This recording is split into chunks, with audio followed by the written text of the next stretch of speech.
Mesdames et messieurs, bonsoir et bienvenue dans notre émission, l'invité de la semaine. Alors, l'invité de ce soir, je suis sûr que vous avez déjà entendu parler de lui, mais serait-ce qu'à la radio, quand nous parlions ou quand nous parlons de Marseille. Pour certains, c'est la 18e commune de Mayotte, pour d'autres, c'est le 14e canton, pour d'autres aussi, c'est la 5e île de l'archipel des Comores. Toujours est-il qu'il y a beaucoup de Comoriens, il y a beaucoup de Mahorais, il y a beaucoup d'Africains, de Malgaches, etc. C'est une ville cosmopolite. Et nous avons quelqu'un là-bas qui nous représente très bien. C'est M. Madibakou. Bonsoir. Madibakou, bonsoir. Bonsoir, M. Chamsidine. Alors voilà, je parlais de vous, je parlais de Marseille. Première question, est-ce que vous vous sentez Marseillais? Aujourd'hui, oui. Je me sens Marseillais parce que depuis 38 ans que j'ai fait à Marseille, l'accent, je ne sais pas s'il sort bien de Marseillais, mais je peux dire aujourd'hui que je suis le vieux Mahorais à Marseille. Alors, je me sens très Marseillais. Voilà, Mahorais aussi. Mahorais aussi, pourquoi pas. C'est mon île natale. Voilà. On parle de vous quand on parle de l'association, quand on parle de la vie mahoraise là-bas de manière générale, quelquefois quand il y a de la politique, etc., même si vous n'en faites pas directement, mais on fait référence à vous. Mais d'abord, vous avez dit que ça fait 38 ans que vous êtes à Marseille, mais avant, vous étiez donc à Mayotte. Vous faisiez quoi? Alors, j'étais à Mayotte, bien sûr. À l'époque, j'étais un photographe. C'est un travail qui me plaisait très bien parce que vous savez, la photographie fait partager avec tout le monde. Je suis invité dans tous les anniversaires pour prendre des photos. Je suis invité dans tous les mariages pour prendre des photos. Et tout le monde m'aimait. Hein, mais c'est le photographe. Même mon nom n'existait plus, mais c'est le photographe. Ou bien touriste. Ah ben, le mot touriste... Vous l'avez évoqué parce oui. que oui, touriste parce que j'avais toujours un Bermuda, un chapeau de Sada et avec mon appareil photo. Et c'est là que le nom est devenu Monsieur Touriste. Alors, c'était un métier, on pouvait vivre avec. Vous avez vécu photographe? Oui, c'était un métier que j'ai vivais avec. C'était un métier à l'époque parce que vous savez, nous, je dirais, nous les Noirs, quand vous avez mis un pantalon et un veste, vous avez envie, dès que vous voyez un photographe, vous voulez prendre des photos. Et j'étais le meilleur photographe à Mayotte. Ceux qui m'ont connu, je dirais, ceux qui ont mon âge, ou les jeunes d'aujourd'hui ne me connaîtraient pas, mais des belles photos que j'ai fait à Mayotte, car j'aimais la photographie et je vivais avec ça. Alors, vous viviez en tant que photographe, vous aviez une vie normale. Alors, pourquoi être allé à Métropole, à Marseille? Alors, vous savez, il y a un monsieur qu'aujourd'hui, je l'honore très bien. Il s'appelle monsieur Ali Abdallah, qui est aujourd'hui nommé Djaoula, qui était un ancien qui travaillait au Trésor. Le monsieur, je dirais que ce monsieur-là, à Mayotte, il aimait toujours mettre sa chemise et cravate. Et dès qu'il me voit, il voulait une photo. Ce monsieur m'a dit, pourquoi de ne pas aller ailleurs à prendre la photo en couleur pour que vous puissiez nous faire des photos en couleur. Vous savez, oui, parce que vos photos étaient en noir et blanc. Que de noir et blanc. Et de noir et blanc, j'ai développé parce que grâce à Nicolas, qui était un professeur à l'Alliance française à Mayotte, qui nous a appris comment il faut faire la photographe. J'avais un petit appareil que je regardais en bas au lieu de regarder la personne. Oui, c'était... Voilà. Alors, je faisais ces photos comme ça. Et puis, finalement, je me suis dit, pourquoi la pellicule, vous savez, les grosses bobines qui étaient à l'époque, c'était un travail qu'on travaillait dans le noir pour qu'on puisse sortir de la photo. Alors, ce monsieur m'a dit, pourquoi ne pas aller à l'île de la Réunion apprendre la photo couleur. Je me suis dit, mais à la Réunion, je ne connais personne, je ne sais pas comment il faut aller là-bas. Mais ma mère avait un cousin qui habitait à Marseille. Il m'a dit, pourquoi ne pas contacter ton cousin? Je dirais, j'essaierai. Je suis allé là-bas, à Marseille, justement, aller chercher une école de photographe pour que je puisse retourner à Mayotte être le photographe d'ici. C'était vers quelle année? Quelle période? C'était vers l'année 80-81. 1980-81, parce que j'ai quitté Mayotte en 81. Okay. Vous voyez?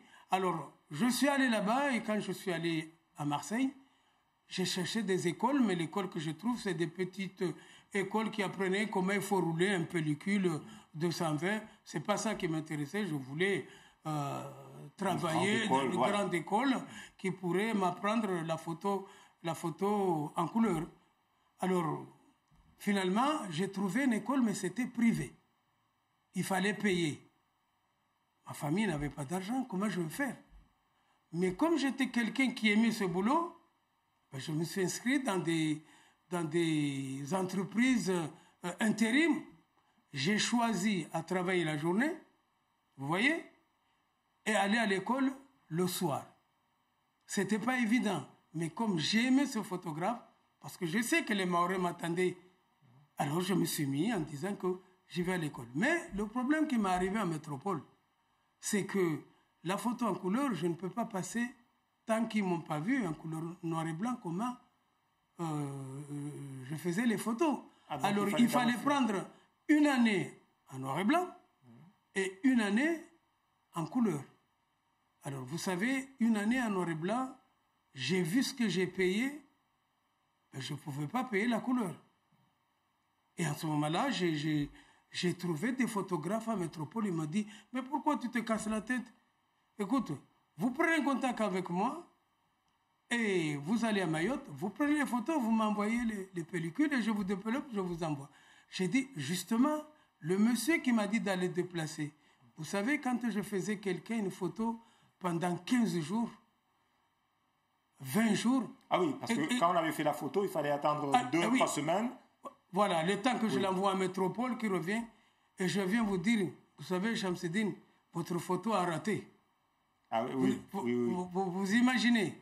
Alors là, bon, finalement, j'ai fait une année en noir et blanc. Je n'ai pas pu suivre l'année en couleur. J'allais dire, vous êtes resté sur le noir et blanc. Ah, j'ai resté sur le noir et blanc, oui. Finalement. Mais mieux développé qu'avant quand j'étais à Mayotte. C'est-à-dire, quand vous voyez la photo noir et blanc, quand j'étais à Mayotte, et que je vous sors celle que j'ai fait mes études à Métropole, c'était pas pareil.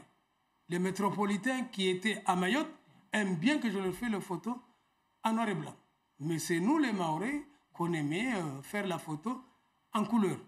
Et puis après, quand je me suis dit, comment je vais faire? Ah ben j'ai trouvé, vous savez, les appareils Polaroid. Tu tires pas qu'ils sont en couleur, et ben vous avez la photo. Mais elle fait 15 jours après disparu. Et le mec, il m'a dit, vous m'avez payé une photo, et puis la photo, je ne vois plus. Voilà. Et donc, le métier de photographe, vous l'avez exercé à Marseille ou pas? Je l'ai exercé à Marseille, le métier photographe. Quand je suis arrivé à Marseille, j'avais mon appareil photo. Là-bas, je faisais des paysages. C'était plus comme Mayotte. Quand j'arrive à la Canébière, quand j'arrive au Vieux-Port, en faisant des photos comme ça, j'envoie des amis et ma famille regarder où je suis. Ah oui, là, c'était autre chose. Là, c'était carte postale. La carte postale, ça c'est autre chose. Alors, à l'école, quand j'étais, on faisait le diapositif. C'était super en diapositif. Et puis, j'ai appris ça en tant que photocouleur. Je me suis mis en prenant, même quand j'ai vécu, je suis retourné de Mayotte, j'avais amené mon appareil diapositif. Alors, au village de l'Abattoir, je le projetais pour voir comment c'est la métropole. Là, j'imagine qu'il y a eu beaucoup de succès. Là. Ah là, oui. Là, j'ai eu beaucoup de succès. Mais après, les gens me disaient, mais votre photo. Mais là, je suis arrivé avec un autre système. C'est-à-dire, quand je faisais les photos avant, je te fais la photo. Tu le payeras quand tu arriveras. Mais j'imagine, quand la photo arrive, il l'a vue. Ouais, ben, je verrai mercredi. Finalement, je ne le vois plus. Hein? Et les photos me restaient en boîte, en paquet. Mais quand je suis arrivé de la métropole, la première fois que je suis arrivé à Mayotte, finalement, j'ai pris les notions qu'on nous a appris à l'école. Tu me donnes 5 € et quand ta photo arrive, tu donneras les 5 € qui restent. Ah oui. Donc, il n'y avait pas que le côté photographe artistique, il y avait le côté commercial que vous avez appris là-bas. Ah oui, la photographie, il faut le commercial. Toujours est-il donc que vous êtes installé à Métropole, vous avez installé une famille là-bas, vous êtes parti avec votre famille, ou bien comment ça s'est passé après? Non, quand je suis parti à Mayotte, je suis parti en célibataire. J'étais pas marié, mais mon père, comme il me connaissait et il connaissait la France, mon père, il m'a dit, il faut que tu fiances avant de partir.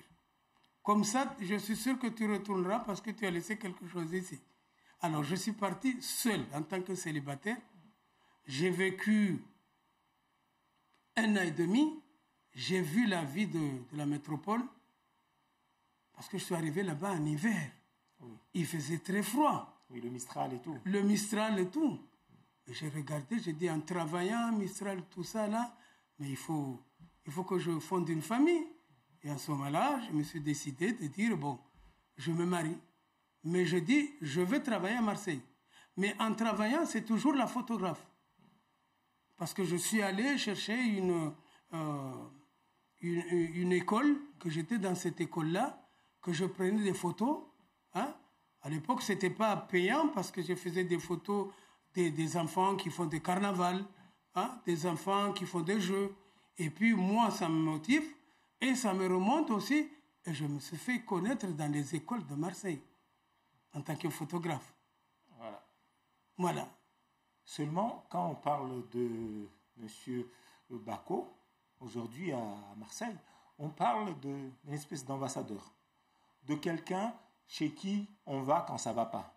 Et surtout, on parle d'une association, Mrama. Ah oui.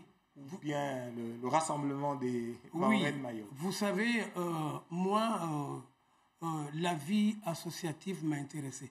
Vous savez, moi, je cherche toujours un endroit où le public est avec moi. Alors, au niveau d'association, j'ai créé l'association. Il y a eu des associations qui sont passées et que moi, que j'ai vécu, mais je n'étais pas en tant que représentant. J'ai commencé à apprendre, à savoir comment il faut fonctionner, comment il faut y aller avec des associations. Et puis, c'était en 2013, je me suis mis à créer une association que j'appelais aujourd'hui, comme vous l'appelez, Mrama. Rassemblement de Mahorais de Marseille. Voilà. Et à partir de là, il fallait que je fasse des formations pour connaître, parce qu'une association, vous savez, tout ce qu'on peut apprendre, il faut des formations. Si vous n'avez pas de formation, mais vous n'avancez pas. C'est la raison qu'aujourd'hui, il y a beaucoup d'associations à métropole que les dirigeants n'ont pas fait aucune formation. Ah ben, vous savez, ça ne fonctionne pas. Mais avec l'association Mrama, je me suis mis en disant, mon bureau que je veux le créer, et j'ai essayé qu'il passe en formation. Je ne voulais pas faire une association en disant, parce que je suis de l'abattoir, en disant je vais créer une association de l'abattoir. Non, je vais créer une association mahoraise. Alors, vous faites quoi? C'est quoi le but? C'est quoi l'objet de cette association? Alors, l'objet de cette association, notre association est là pour informer à la communauté, hein, et les informer, l'éduquer, et puis eux de savoir faire eux-mêmes aussi. Parce que vous savez, nous en tant que président des associations mahorais, j'en parle bien ça, un président il fait tout.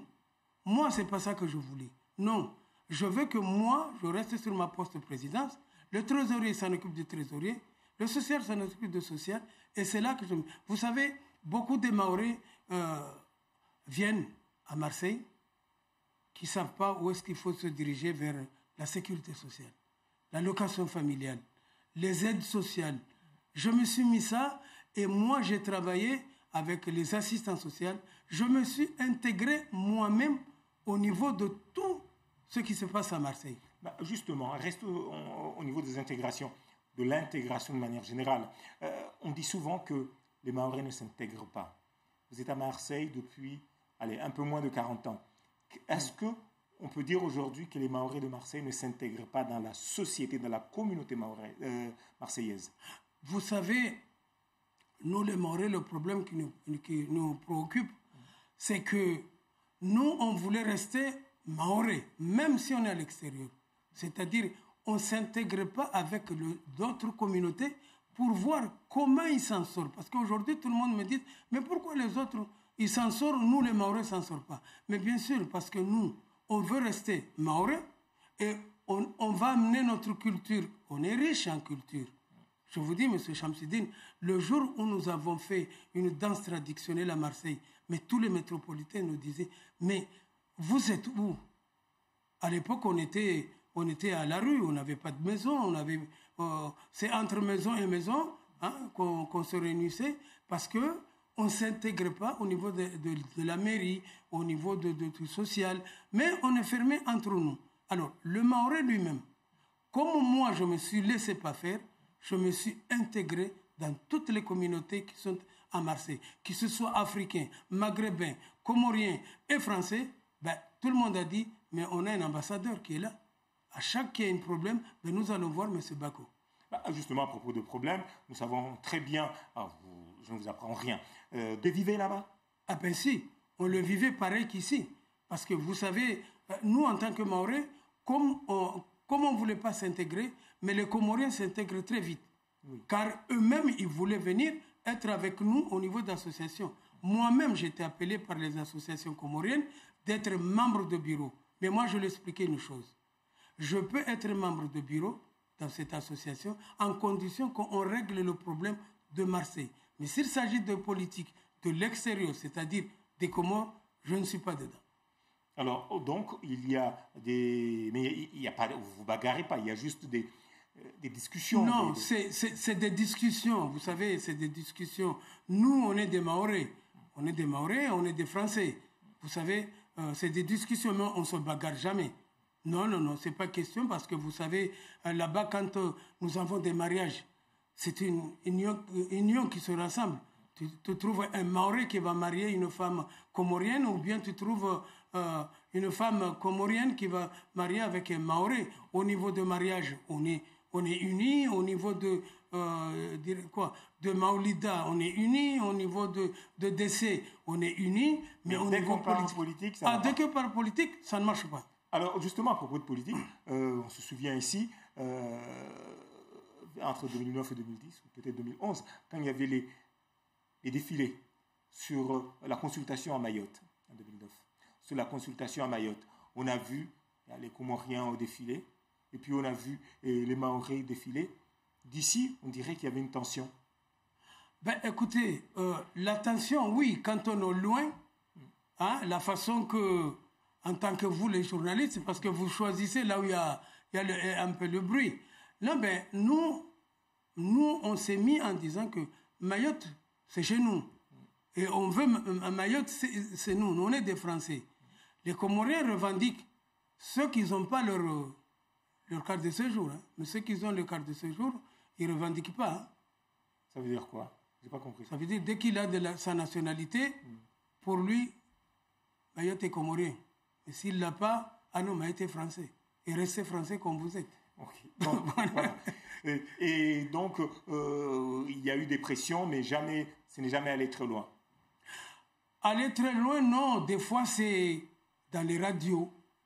Vous savez, tous les dimanches, les Comoriens ont des stations radio pour en parler. Alors, des fois, si, par exemple, on entend quelqu'un qui parle de mal de Mayotte, il y en a un qui décroche son téléphone pour répondre au auditeur qui vient faire là, des fois, le langage ne passe pas très bien. Et donc, nous ici, on n'invente rien, donc, parce que ça se passe un peu comme ça. Chez nous ici, chaque fois qu'il y a ce genre de débat à la radio, il y a les personnes des communautés qui téléphonent. Alors, un dernier mot quand même. Il ne nous reste que 5 minutes, malheureusement. Vous accueillez des élèves, il y a des élèves qui viennent vous voir, c'est vrai, il y a des associations, en tout cas, il y a le conseil départemental qui a des représentants là-bas, etc. Mais pour les élèves, est-ce qu'ils viennent aussi vous voir et qu'est-ce que vous faites? Au niveau d'élèves, vous savez, on a mis la maison de Mayotte à Paris. En principe, c'est Paris qui gère. Mais beaucoup des étudiants qui sont à Mayotte, qui ont des familles à Marseille. Des fois, au lieu d'aller à leur scolarité, ils débarquent d'abord à Marseille. Quand il y a un problème, c'est-à-dire quand un jeune se trouve en Bordeaux avec un problème, en ce moment-là, il appelle sa mère à Marseille. Et sa mère à Marseille, à ce moment-là, il m'appelle à moi pour savoir pourquoi mon fils n'a pas pu rentrer, parce qu'il n'a pas encore ouvert son numéro de compte, son numéro de sécurité sociale. Oui. Vous savez, moi, j'étais déjà un peu à l'avance par rapport à ce que... Et moi, je leur explique comment il faut faire. Alors, je demande à la famille de me donner ses coordonnées et son école, et pour expliquer... des fois aux professeurs qui l'ont là-bas, parce que vous imaginez un enfant qui sort ici avec un carnet scolaire de santé, c'est 3 pages comme ça, agrafées, en disant ça c'est son carnet de scolarité. Les profs de là-bas ou les médecins de là-bas, ils disent comment? Ils viennent dans un département français, mais je crois qu'aujourd'hui peut-être ça a changé ce système, parce que à peine je viens d'avoir que maintenant, pour la sécurité sociale, les élèves feront leur demande ici, et peut-être leur carte, comme ça ils arrivent en métropole, il n'y aura pas de problème. Monsieur le Président Bako, il y a combien de Mahorais officiellement à Marseille? Eh bien, écoutez, ça, moi j'avais appris ça, c'était en 2016, en nous disant que à Marseille, il y a 30 000 Mahorais. Je pourrais dire oui ou non. Quand vous parlez de 30 000 Mahorais, vous savez, nous en tant que Mahorais, il n'y a pas un Mahorais qui a moins de 5 enfants à Marseille. Alors vous imaginez, il faudra multiplier ces enfants, on pourrait arriver à 30 000 Mahorais. Mais après, ça s'arrête là. Oui, nous, l'association, on avait essayé de faire, comment dirais-je? Recensement. Mais il fallait le faire où, ce recensement? La première chose, on est allé dans des agences de voyage pour savoir combien de Mahorais ont voyagé cette année, cet été. Et après, on entendait Bakwali, quand il arrive à Marseille, une salle de 300 personnes, on est à 500 personnes dedans. Ah oui, mais là, c'est tout le monde qui vient de la métropole, qui vient à Marseille. Oui, mais vous savez, aujourd'hui, Bakwali fait le tour. Hein. Les Marseillais restent à Marseille, ceux qui sont aux alentours, au Nîmes, au Avignon, voilà, mais ce n'est plus le cas de... Alors, c'est vrai qu'il y a 2 versions. Il y a ceux qui disent qu'à Marseille, c'est la belle vie pour tout le monde. D'ailleurs, vous êtes resté là-bas, vous n'êtes pas revenu. Il y en a qui disent, attention, ne venez pas, Marseille, c'est pas bien.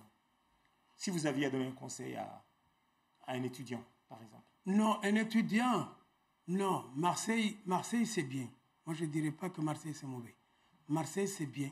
Aujourd'hui, si vous voyez la ville de Marseille, comme elle est, Chamon, vous avez passé à Marseille, mais je ne sais pas dans combien de temps, mais vous allez se perdre. Mais un enfant qui veut étudier, il étudie. C'est vrai, vous imaginez aujourd'hui la jeunesse mahoraise, nos enfants, on peut dire, parce que c'est là où moi je crains, moi j'ai essayé par mes enfants de le suivre derrière. Je n'ai pas laissé mes enfants comme ça en disant qu'il va à droite, à gauche. J'ai essayé, je ne dirais pas que j'ai tout fait, j'ai essayé. Heureusement, aujourd'hui, je n'ai pas un enfant qui est délinquant. Je n'ai pas un enfant que demain, on ne sait jamais, qui sera appelé parce qu'il a vendu de la drogue. Mais ce sont des problèmes qui existent à Marseille. C'est des problèmes qui existent. Et c'est nos enfants. Moi, je dirais nos enfants. Moi, je dirais aujourd'hui, il y a beaucoup de familles qui étaient à Marseille, qui ont laissé leurs enfants et qui sont rentrés à Mayotte en laissant leurs enfants à Marseille. Ah ben, ces enfants sont devenus mes enfants. Parce que moi, je leur donne des conseils. Moi, je leur dis ce qu'il faut, ce qu'il ne faut pas faire. Mais vous imaginez un enfant de 16 ans, 14 ans, que son père n'est pas là, donc, mais il reste sa grand-mère. Vous imaginez? Donc il y a une vraie délinquance. Comment on peut y aller là-dessus? Il y a une délinquance à Marseille, des jeunes. Mais nous, l'association, nous, on est là pour éduquer les parents. Parce que, vous imaginez, hein, moi je dirais, il y avait un jeune qui m'a dit, écoute, tu n'es pas mon père et tu ne vas pas me dire de ne pas y aller à tel endroit. Moi, j'ai besoin d'avoir des Nike, j'ai besoin d'avoir des sous-vêtements de l'OM. Hein? Ma mère ne veut pas me l'acheter. Et tout, c'est pas ça aussi. Parce que les parents, je dirais aujourd'hui, les parents, quand l'enfant il vient un portable. La maman, qu'est-ce qu'elle veut faire? Ils disent, il n'y a que mon fils qui ne peut pas. Ils leur donnent. Comment tu veux qu'un enfant... Moi, j'ai dit à ma fille, c'est un autre qui peut t'acheter un portable. Ou bien, quand tu travailleras, tu achèteras ton portable. Une dernière question, mais excusez-moi de la poser. Est-ce que vous êtes tous des supporters de l'OM là-bas? Je ne dirais pas tout, mais beaucoup de supporters de l'OM. Moi, je suis supporter de l'OM. Vous imaginez, quand il y a un match, j'ai 2 enfants à la maison, des grands. Ben, cette maison est décorée plus que le stade de Vélodrome. Merci beaucoup, monsieur le président Bako. Je rappelle donc que vous êtes le président du rassemblement des Mahorais de Mayotte. Merci beaucoup. De Marseille. De Marseille, excusez-moi. Merci beaucoup. Merci.